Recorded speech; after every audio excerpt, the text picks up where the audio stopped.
அசுரரை வென்ற இடம் அது தேவரை காத்த இடம். ஆவணி மாசையிலும் வரும் ஐப்பசி திங்களிலும் அன்பர் திருநாள் காணும் இடம், அன்பர் திருநாள் காணும் இடம்.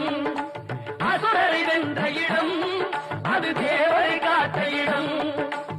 ஆவணி மாசையிலும் வரும் ஐப்பசி திங்களிலும் அன்பர் திருநாள் காணும் இடம், அன்பர் திருநாள் காணும் இடம். திருச்செந்தூரின் கடலோரத்தில் செந்தில் நாதன் அரசாங்கம் தேடி தேடி வருவோர்க்கெல்லாம் தினமும் கூடும் தெய்வாம்சம்.